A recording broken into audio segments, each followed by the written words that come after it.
기도하겠습니다. 아멘. 우리가 용맹스럽고 또 지혜롭고 강하다고 하면은 아마 새 힘을 받을 필요가 없을 거예요. 제가 쓰는 저희 집의 냉장고가 13년이 됐어요. 13년이 됐는데 얼마 전에 냉동고가 고장이 나가지고 아이스크림을 몇 개 넣어놨는데 이게 다 녹아버렸더라고요. 아무리 좋은 제품이라도 13년을 쓰니까 참 어쩔 수 없는 것 같아요. 시간 속에서 그렇게 잘 설계된 냉장고도 13년이 되니까 이제 사람의 AS를 받아야 되는 그런 지경에 빠지더라고요. 건물도 아무리 잘 지어놔도 10년이 지나고 20년이 지나면 하자 보수가 생겨요. 이렇게 철근 콘크리트를 잔뜩 집어넣고 시멘트로 양생을 시켜서 지은 집들도 아니 비가 새요.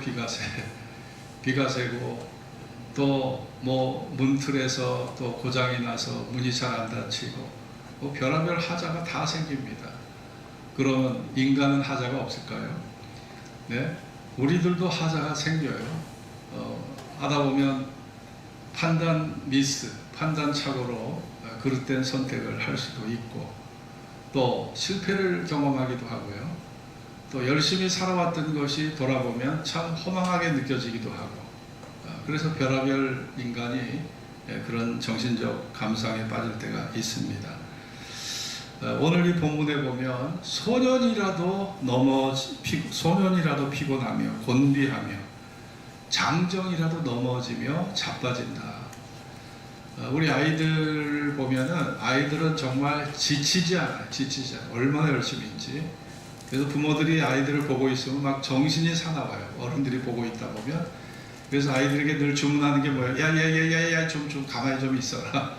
애들은요 뭐 열정이 대단합니다. 그 열정이 어디서 나왔을까요? 그거는 정말 하나님이 주신 거예요. 우리가 심어놓은 게 아닙니다. 하나님이 아이들은요 접촉을 통해서 경험을 통해서 배우고 세상을 체험하고 호기심에 이끌려 아이들이 그래야지 그게 미래를 위한 양식을 자산을 쌓는 거거든요. 그러니까 여러분이 그거를 참 존중해 줘야 합니다. 어른의 눈에 볼 때는 너무 산만하지만 아이들의 입장에서 보면 그것이 미래의 자산을 쌓는 거고 미래의 경험을 쌓는 거기 때문에 아이들에게 너무 우리가 뭐 다 그냥 방관을 해도 안 되겠지만 모든 것을 너무 제한하고 너무나 아이들에게 너무 모든 것을 삼가하게 하고 야야 저 그만 좀 돌아 그만해라 뭐 너 그만해라 맨날 아이들을 제한하는 거는 그다지 교육상 좋지 않다고 봐요. 그래서 좀 아이들을 이 자신감을 살려주는 또 길을 살려주는 그런 게 필요하지 않겠습니까? 장정이라도 넘어진다. 장정이라도 넘어지고 자빠진다. 장정은요 근육들이 자라가 있어요. 이미 근육이 생겼어요. 이를 통해서 숙련된 능력을 발휘할 수 있는 사람들입니다. 아니 그럼에도 불구하고 실수해요. 그럼에도 불구하고 몸살을 겪어요. 그럼에도 불구하고 병에 걸립니다. 그래서 우리가 살다 보면 이렇게 큰 어려운 자기의 한계 상황에 딱 도달할 때가 있어요. 한계치에 우리가 딱 도달할 때가 있는 겁니다. 우리가 사람이 이렇게 넘어지고 지쳐서 쓰러질 때가 언젠가 생각해 보면 문제 해결이 잘 되지 않고 기도응답이 너무 제때 이루어지지 않으면 사람이 지칩니다. 또 목표했던 것이 빗나가 버려요. 지나쳐 버리고 그럴 때 마음에 낙심과 절망이 찾아옵니다. 어깨가 축 늘어지고요. 얼굴에 생명력이 딱 사라져 버립니다. 힘이 빠져버리죠. 그런데 오늘 여기에 비유된 동물이 있어요. 그 동물이 바로 맹금류, 바로 독수리입니다. 독수리. 미국 정부의 문양을 살펴보면 흰머리 독수리가 딱 새겨져 있습니다. 뭐 곰도 있고요. 또 퓨마도 있는데 북아메리카에 사는 뭐 퓨마나 곰을 왜 문양으로 쓰지 않고 왜 흰머리 독수리를 미국에 상징하는 문양으로 썼을까요? 이유는 이 흰머리 독수리는 높은 창공 위를 날아갑니다.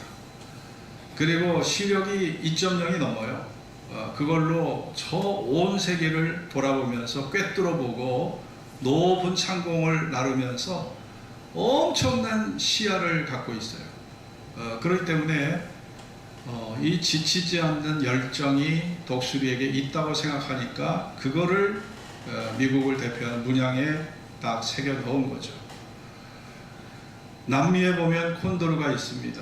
이 남미의 콘도르는요, 남아메리카 안데스 산맥을 제 집처럼 휘젓고 다니는 동물이 바로 맹금류가 바로 이 콘도르입니다. 이 콘도르는요, 날개 쭉지를 다 펴면 거의 1.5m, 2m에 육박하는 엄청난 날개짓을 하고 있어요. 그러니까 어떤 비바람이 몰아쳐도 콘도르는요, 두려워하지 않습니다. 그만큼 강력한 그런 체력을 갖고 있는 거예요. 자, 우리가 이런 독수리처럼 콘도르처럼 그런 강력한 체력과 능력을 갖고 있으면 얼마나 좋겠습니까? 살다 보면 인간이 의지가 부족해서 때로는 중도에 포기하고, 조석병계라는 말이 있잖아요. 아침에 먹은 마음이 저녁이면 바뀌어지고 작심삼일이라는 말이 있습니다. 우리의 결심이 3일밖에 못 간다는 거예요.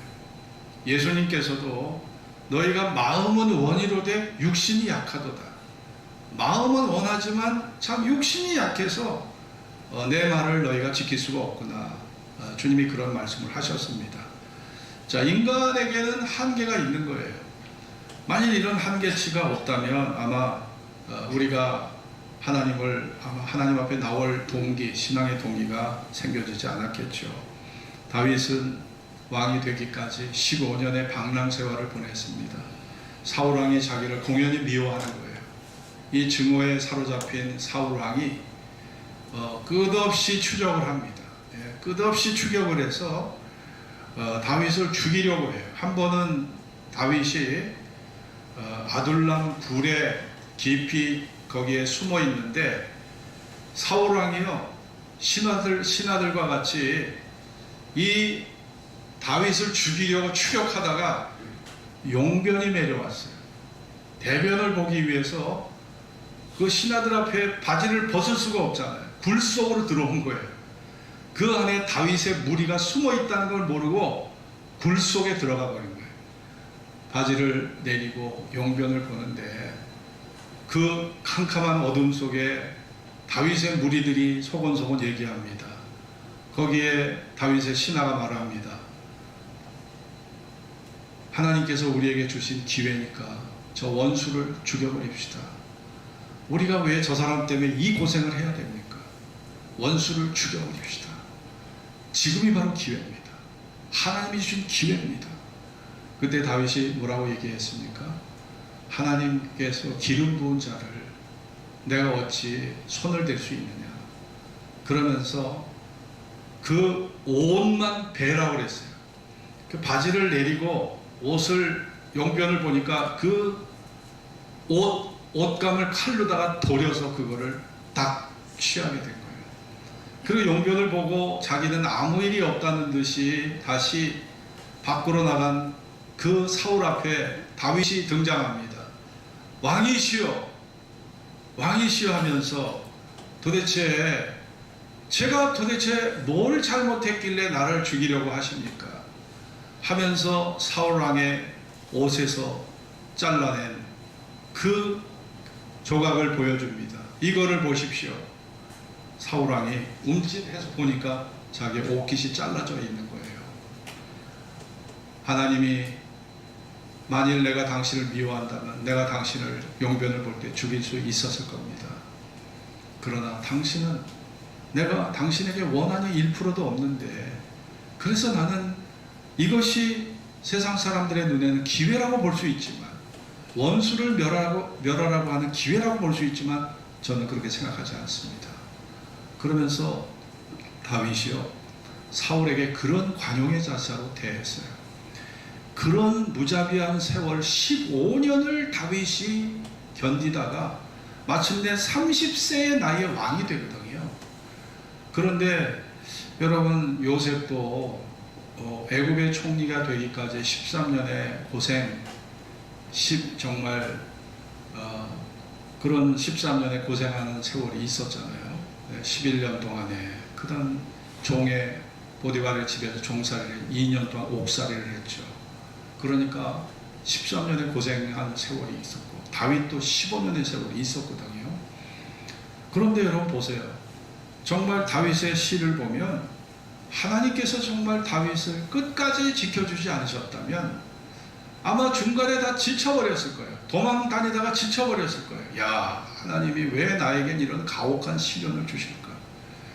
왜 하나님이 나를 사랑하신다고 하면서 왜 나는 도망자로서 내가 왜 이렇게 왕 앞에 피해 다녀야 되는가? 자기 신세를 한탄하고 자기 인생을 한탄하고 하나님을 원망할 수도 있었잖아요. 그러나 다윗은 끝없이 인내하고 참으면서 하나님의 때를 기다리다가 마침내 30세에 왕이 되고 40년 동안 왕위를 지키다가 70세에 하나님의 부름을 받은 걸 보게 됩니다. 여러분, 우리가 구약의 인물들을 보면 정말 하나님을 경외하는 자, 하나님을 앙망하는 자에게 하나님께서 견딜 수 있는, 감당할 수 있는 은혜를 주시는 걸 볼 수 있습니다. 감당치 못할 시험 당함을 허락지 아니하시고 감당할 즈음에 능히 피하게 하신다고 성경은 말씀하고 있어요. 하나님이 나보다 나를, 하나님은 더 잘 아신다니까요. 하나님은 나보다 나를 더 사랑하셔요. 그리고 하나님은 나보다 더 지혜로운 분이세요. 나는 참 이쪽 길로 좌측 길로 계속 가려고 하는데 하나님이 야야야, 그 길 아니다, 그 길 아니야, 너 일리 가야 돼. 내가 가고자 하는 길은 막으시고요, 이쪽 길로 자꾸 가게 하셔요. 이쪽 길로. 사도 바울이 아시아로 향하려고 하니까 하나님이 꿈속에 나타나, 야, 그 길 아니다, 너 마케도냐로 가라, 마케도냐로 가라고 하시잖아요.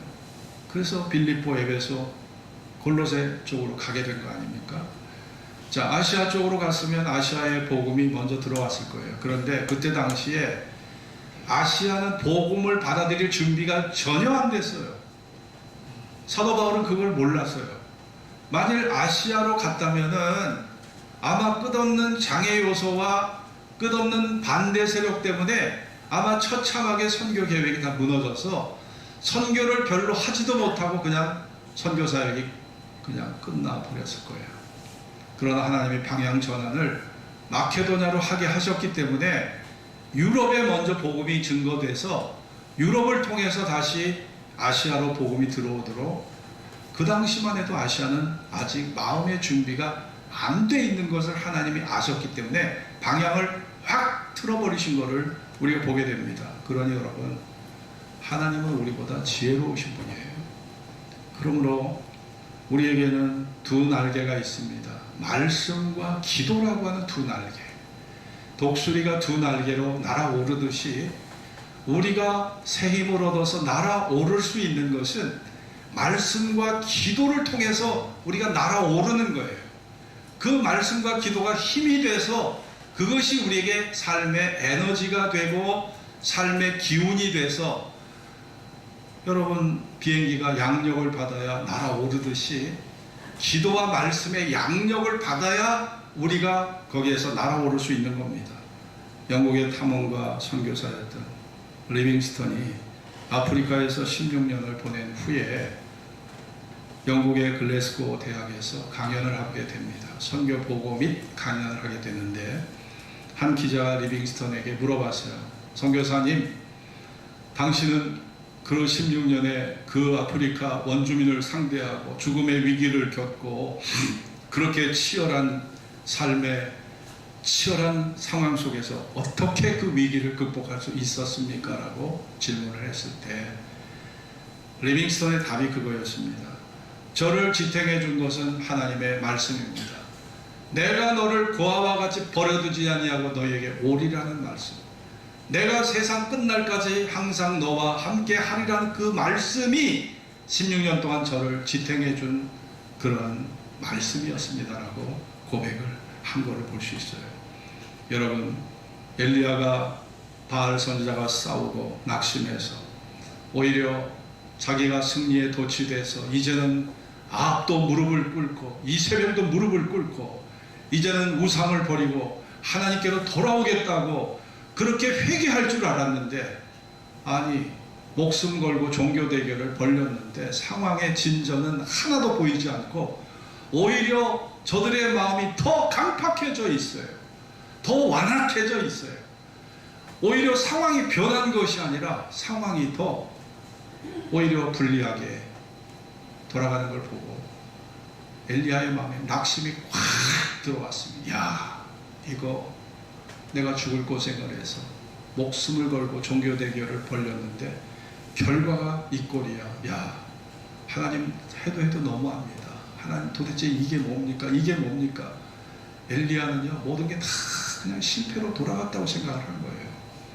그래서 숲속 깊은 곳에 로뎀나무 밑에 가서 죽기를 구합니다. 하나님, 나는 내 열조보다 못합니다. 나는 아브라함보다도 못하고 다윗보다도 못한 존재입니다. 차라리 날 데려가십시오. 나는 이곳으로 족합니다. 나 데려가세요. 나 더 살고 싶지 않아. 이랬잖아요. 그때 하나님이 아무 반응도 안 하시는 것처럼 보였던 그 하나님께서 물과 식물을 그에게 공급해 주셨어요. 그리고 호렙으로 가게 하셨는데 엘리야가 하나님의 인도 속에 40일 밤낮을 뛰어서, 여기 보면 달려서 호렙에 이르게 됩니다. 여러분, 하나님이 이렇게 기도와 말씀이라는 양날개로 죽음을 구하는 엘리야에게 새 힘을 주어 다시 일어서도록 도와주신 것을 보게 됩니다. 여러분, 우리가 세상에 온갖 공격을 받아서 우리가 지쳐 쓰러질 때 졸지도 아니하시고 주무시지도 아니하시는 그 사랑과 그 말씀과 성령을 의지할 때만이 비로소 우리가 새 힘을 얻어 우리가 일어서게 되는 은혜가 있게 되는 줄 믿습니다. 히브리 말로 이 앙망이라는 말은 코에라는 말입니다. 코에 기다린다, 찾는다, 바라본다, 기다리고, 하나님을 기다리고, 하나님을 찾고, 하나님을 바라보는, 이게 코에라는 의미예요. 그러니까 하나님을 앙망하다, 하나님을 기대하고 기다리고 바라보는 거예요. 이게 앙망입니다.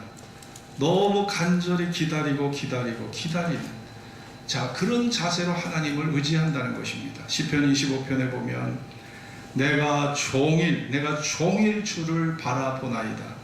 이사야 38장에 보면 나의 눈이 쇠하도록 앙망하나이다. 나의 눈이 쇠하도록 앙망한다. 아니, 우리가 얼마나 기도를 많이 하면 눈이 침침해지고, 눈에 빛발이 서도록, 눈이 침침해서 앞이 보이지 않을 정도로 하나님을 기다렸다는 거예요. 하나님을 기다리고 앙망했다는 겁니다. 여러분, 정말 그렇게 기도해 보셨나요? 그렇게 정말 하나님을 사모해 보셨나요? 여러분, 정말 하나님을 기다린다는 것, 사람을 기다린다는 것도 참 쉽지 않고요. 하나님의 실존, 하나님의 실체를 대하기 위해서, 그것을 경험하기 위해서 기다리는 과정도 절대 쉬운 게 아니에요. 저는 기도 훈련을 비교적 많이 받은 사람이라고 저는 생각을 해왔어요. 근데 저에게도 13년 동안 제가 기도하는 기도 제목이 여전히 지금 풀리지 않고 있어요. 여전히 그 문제가 여전히 풀리지 않고 있어요. 야, 하나님 해도 너무 하시는 거 아닙니까? 제가 13년을 기도하고 금식을 3번씩 15번을 3일씩 15번을 했는데 13년 동안 제가 기도 3일 금식을 한 거 보니까 15번 이상을 했더라고요. 야, 이렇게 기도하면서 하나님 살려주십시오, 제 문제 해결해 주십시오 기도하는데 문제가 하나도 해결된 게 없는 거예요. 야, 그러면 어떠하? 아니, 내가 하나님의 사랑을 알고 있고 진리를 통해서 구원의 확신을 갖고 있는데, 아니, 기도 응답만큼은 이렇게 안 이루어져요. 여러분도 그럴 거예요. 자, 물론 그렇다고 제가 기도응답을 안 받고 산 게 아니에요. 기도응답을 충분히 받고 살았어요. 그러나 어떤 문제는 하나님께서 계속 미루시는 거예요. 야, 좀 기다려, 더 기다려. 아직 때가 아니다. 더 기다려라. 더 기다리라 하시는 거예요. 더 기다리라. 자, 여러분, 우리가 하나님을 내 마음대로 조정 못해요. 여러분이 하나님의 마음을 이해하고 하나님에게 여러분이 적응을 하셔야지. 여러분, 내 남편도 내 마음대로 안 되잖아요. 내 자식도 내 마음대로 안 되는데 어떻게 하나님을 내 마음대로 조정할 수 있겠습니까? 내가 낳은 자식도 내 마음대로 안 돼요. 하나님을 어떻게 내 마음대로 다스리려고 하겠어요? 여러분이 하나님을 내 마음대로 다스리려고 하면 여러분이 주인이죠. 하나님의 종이죠. 여러분, 그거는 여러분 있을 수 없는 얘기입니다. 여러분이 억울할 수도 있고요. 참다 뚜껑이 열릴 수도 있지만 그래도 여러분, 하나님은 여러분 그 하나님의 뜻에 순복하셔야 됩니다. 하나님의 뜻에 순복해야 돼요. 그게 우리의 입장이에요. 아니, 내가 하나님을 주인처럼 내가 하나님 위에 꼭대기에 올라가서 하나님을 다스릴 것처럼 우리가 행동해서는 안 되거든요. 그래서 내가 나의 본분을 우리가 기억해야 되는 것이고요. 이스라엘 사람들이 바벨론에 지금 포로 생활을 하면서 이 말씀을 받은 겁니다. 포로 생활 10년이 지났어요. 20년이 지났어요. 30년이 지났어요. 아무런 변화도 진전도 없어요. 40년이 지나갑니다. 50년이 다 돼갑니다. 근데 이사야를 통해서 이런 말씀이 온 거예요. 아니, 이제는 이스라엘 사람들이 해방의 기쁨, 고국으로 돌아가고자 하는 그 고국으로 귀환의 희망을 이제 다 내려놓게 됐어요. 야, 다 소용없다. 기도해도 다 소용없어. 하나님을 의지하고 경외해도 다 소용없어. 이제 그냥 포기하고 자포자기하고 체념하고 살자. 이 지경까지 온 거예요. 이 지경까지. 그런데 하나님이 이사야를 통해 이 말씀을 주신 겁니다. 여러분, 어떻습니까? 하나님은 70년에 고레스가 칙령을 발표해야 합니다. 고레스가 칙령을 발표해서 70년 동안 바벨론에서 포로 생활하던 이스라엘이 고국으로 돌아가도록 왕이 칙령을 발표해서 돌아가게 하시잖아요. 야, 여러분, 하나님은 다 계획하고 계셨고요. 하나님은 준비하고 계셨고 그 70년의 때를 기다리고 계셨던 거예요. 그런데 인간들은 그 70년의 세월이 짧은 세월이 결코 아니죠. 그냥 다 그냥 지쳐서 쓰러져서 탈진돼서 이제는 도저히 일어설 수 없는 그런 상태로 이스라엘이 빠져들어가는 상황에서 이 글이 쓰여진 거거든요. 그러니까 여러분, 우리 구약의 성도들의 기도가 딱 한 번 기도해서 딱 응답받은 경우가 많지 않아요. 저는 제가 그 예전에 사진에 미쳐서 좀 돌아다닌 적이 있거든요.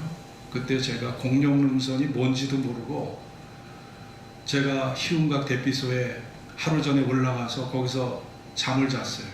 아주 쪽잠을 잤습니다. 거기 수용 인원이 40명밖에 안 되는데 120명이 몰려온 거예요. 단풍사진 찍느라고. 앉을 틈바구니가 없는데 거기서 새우잠을 잤어요.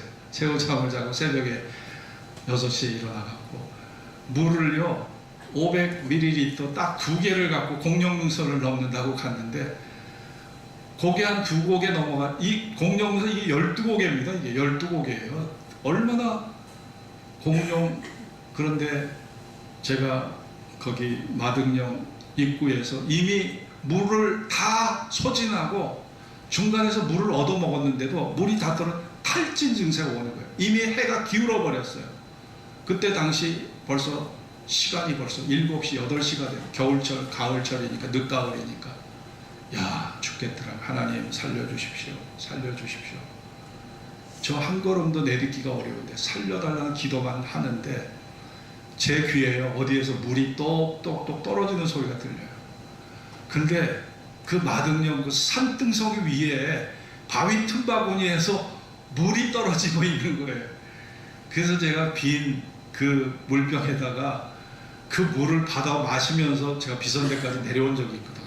야, 그때도 하나님이 저를 살려주셨고 제가 92년도에 그때 이제 면허를 따고 최초의 그레이스 200만 원짜리 아주 중고차, 에어컨도 안 들어오는 중고차를 그때 산 적이 있어요. 그거를 타고 제 깐에는 운전 연습한다고 새벽기도 마치고 그냥 계속 갔는데 의정부 수락산까지 간 거예요. 시내 운전, 그때는 시내 연수라는 개념도 없었을 텐데 수락산까지 가서 야, 여기 온 김에 수락산까지 가보자. 입구에다가 차를 세우고 수락산까지 막 올라갔는데 수락산 꼭대기에 큰 바위가 있더라고요. 근데 올라갈만 해요. 그래서 거기를 딱 올라갔어요. 바위까지 올라갔는데 내려오려고 해보니까 야, 이거는 제가 10m 밑으로 추락을 하겠더라고요. 등산화 준비한 것도 아니고 그냥 일반 구두 신고 올라갔는데 내려오려니까 죽을 것 같아요. 그래서 그때도 제가 간절히 기도해, 하나님 살려주십시오. 제가 여기 추락해서 지금 새벽에 사람도 없는데 구조 요청도 못하고, 그때는 핸드폰도 없었을 때예요. 92년에는요.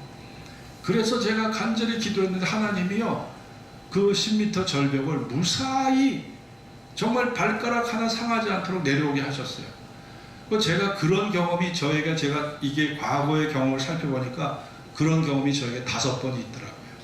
제가 초보 운전 때 월요일날 온누리교회에서 세미나를 했는데, 부부 세미나를 저희 집사람을 태우고 200만 원짜리 그레이스 중고차를 몰고 남태역 고개를 내려왔는데, 그때만 해도 초보 운전자이기 때문에 속도 감각을 몰라서 남태역 고개를 내려오는데 잘 달리니까 제가 이 악셀을 좀 세게 밟았더니 이게 120km로 달리는데 중간에 브레이크를 잡으니까 브레이크가 잡히질 않는 거예요.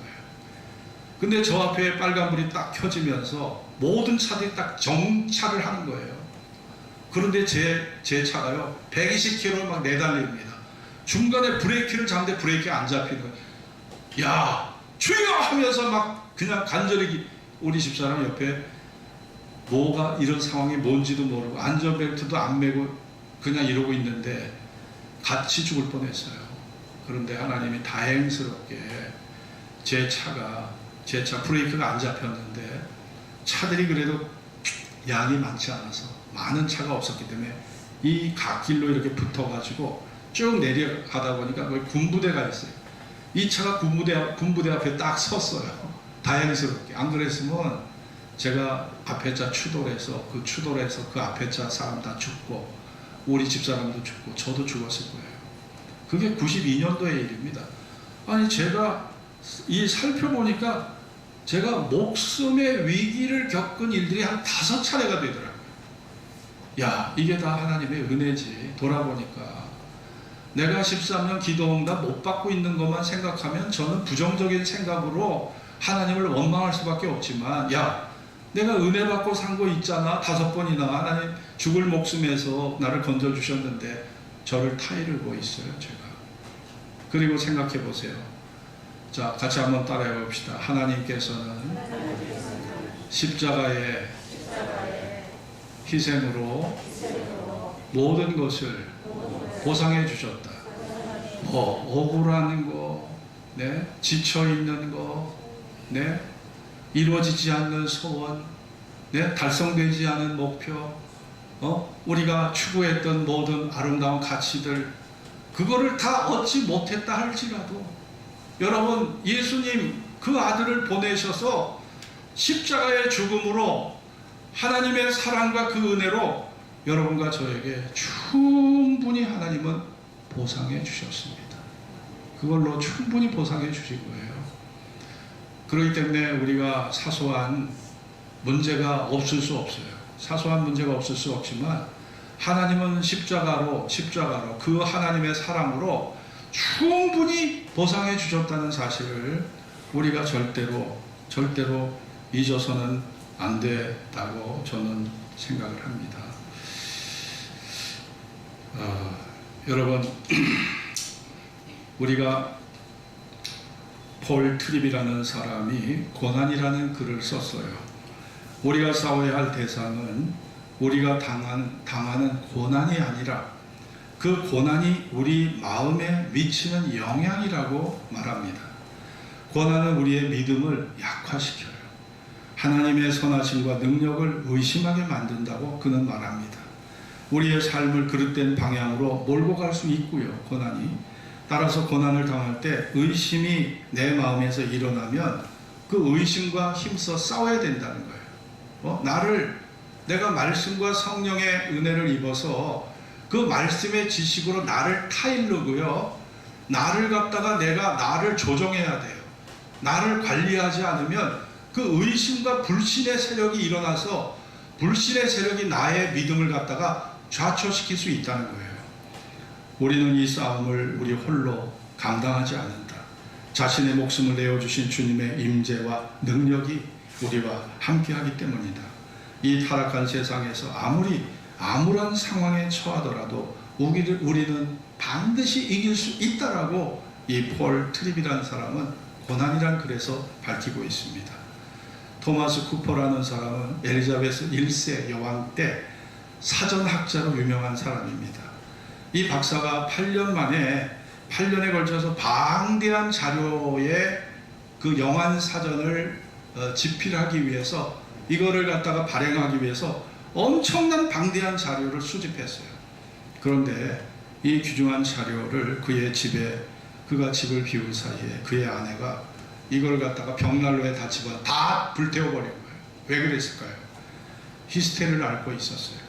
그 아내가 자기의 자료를 몽땅 벽난로에 쳐넣어버렸는데 집으로 돌아온 쿠퍼 박사는 기절초풍할 지경에서 아니 대체 내가 8년 동안 모은 자료 지금 다 어디 갔어? 보니까 벽난로에 지금 불이 붙고 있어요. 다 재가 돼 있어요. 아내가 대답합니다. 내가 그랬어요. 뭐야? 뚜껑이 열렸겠죠.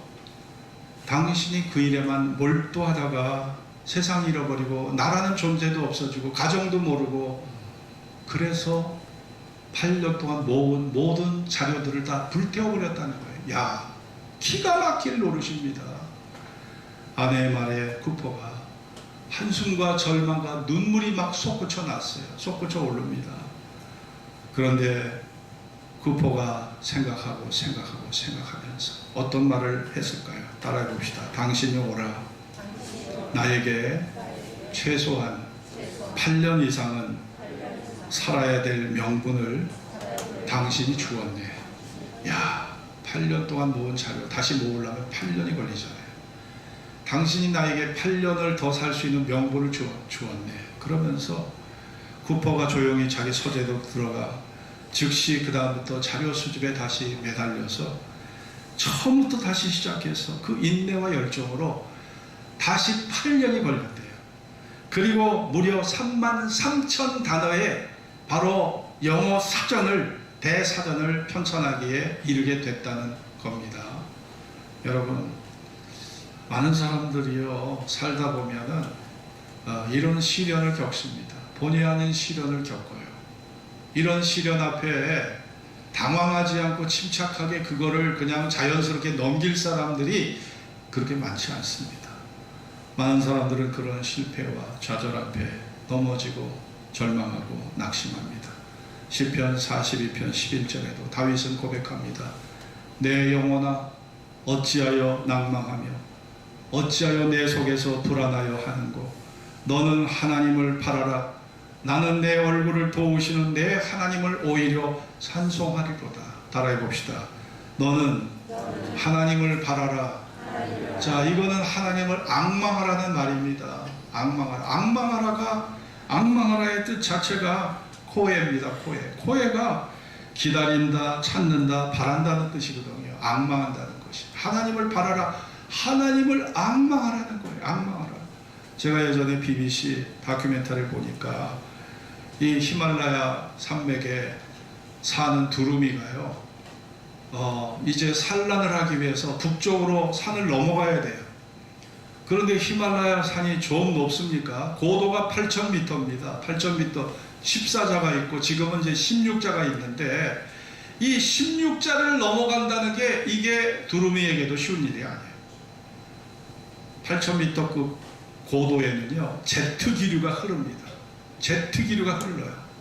이거는 두루미가 양날개를 펴면 1.5m의 날개를 보유하고 있지만 그 엄청난 날개에도 이 제트 기류는 넘기가 어려운 거예요. 그러니까 그 8,000m 고봉을 넘다가 다시 내려오고 다시 주저앉아 버리고, 야, 이게 날개를 가진 두루미에게도요 8,000m 고도를 넘어서 제트 기류를 갖다가 그거를 갖다 극복한다는 게, 야, 두루미에게도 어려운 일이더라고요. 그런데요, 얘네들이 절대 포기를 안 해요. 포기를 안. 왜냐? 지금 산란하기 위해서 새끼가 자라고 있어요. 자라고 있어. 몸 안에서 자라고 있다는 걸 본인들이 느껴요. 저 북쪽에 가야 산란을 할 수 있거든요. 그러니까 얘네들이 절대 포기를 안 해요. 그리고 계속 하다가 마침내 8,000m 제트 기류가 흐르는 그 8,000m급 고도를 넘어가더라고요. 야, 두루미지만 박수가 나와요. 박수. 야, 참 너희들 대단하다. 대단해. 정말 우리 사람만 위대한 게 아니라요, 동물의 세계를 보면 하나님이 지으신 동물들은요 우리보다 더, 인간보다 더 초자연적인 능력을 갖고 있는, 아니 여러분 카멜레온 보세요. 카멜레온. 예? 카멜레온은 우리는 시각이요 이렇게 요것밖에 못 봐요. 요 뒤통수에 뭐가 붙어 있는지도 몰라. 우리는요. 제가 어느 아침에 막 부지런하게 지하주차장에 차를 타려고 보면 이 옷이 바지에 끼어 있어, 뒤에가. 근데 저는 몰라. 그리고 뭐 잘난 척 하면서 막 하거든요. 그럼 우리 집사람이 이걸 꼭 빼줘요. 이거 뒤에 있는. 야, 그러면서 제가, 야, 뒤통수에 눈이 안 달렸을까? 뒤통수에 눈이 달렸으면 이게 제가 바보짓 안 할 거 아니에요. 뒤통수에 눈이 없어요. 카멜레온 보세요. 카멜레온 눈을 갖다가 360도 회전을 합니다. 앞에 뒤에 다 봐요. 야, 그러면은 우리가 진화의 과정을 겪었다고요? 그럼 왜 우리가 카멜레온 눈을 달고 있어야죠? 네? 카멜레온의 눈을 달고 있어야죠. 왜 우리는 이 카멜레온에 비하면 우리는 퇴화된 거죠? 이거는요. 진화 아닙니다. 하나님께서 각기 종자에 따라 다 지으신 거예요. 그러니까 우리보다 더 뛰어난 능력을 갖고 있는 존재, 동물들을 하나님 많이 세워주신 거예요. 그걸 우리가 기억해야 합니다. 여러분, 그렇습니다. 하나님은 오늘도 성도들에게 여호와를 앙망하는 자는 새 힘을 얻게 될 것이라고 말씀합니다. 말씀과 기도라는 이 양날개를 통해서 하늘에 높이 날아오르도록 우리의 꿈의 실현을 위해서, 하나님의 뜻을 이루기 위해서 하늘에 높이 날아오르는 말씀과 기도와 성령이라는 이 두 날개를 우리에게 주셨다 믿습니다. 우리에게 이 날개가 달려있다는 거 여러분 잊지 마십시오. 그 양력을 우리가 가지고 살아갈 때 정말 열정이 넘치는 그런 아름다운 삶을, 창조적인 삶을 우리가 살게 될 것을 믿습니다. 이러한 은혜가 여러분에게 임할 수 있기를 주의 이름으로 축원합니다. 기도하겠습니다. 오늘 주신 말씀을 기억하면서 정말 다들 힘들고 지쳐서 이렇게 살아가는 그런 어려운 시대입니다. 육체가 지치는 것도 있지만 마음이 지쳐버려요. 탈진돼 있어요. 네. 여러 가지 머리 복잡한 일들, 인간관계, 참 사람 인간관계 쉽지 않아요. 물질 문제 쉽지 않아요. 부동산 문제, 온갖 문제가 우리를 괴롭힙니다. 여러분, 이걸 이겨나갈 힘이 어디 있을까요? 우리는 소년이라도 넘어지고 자빠집니다. 네. 그리고 정말 장정이라도 피곤해서 쓰러지는 게 우리의 한계치입니다. 그러나 말씀과 기도, 말씀과 성령이라는 양날개를 하나님 우리에게 주셨어요. 이 두 날개를 펴서 독수리처럼 높은 창공에 날아오를 수 있는 이러한 은혜가 나에게 있어지도록 기도합시다. 다 같이 기도하겠습니다. 할렐루야.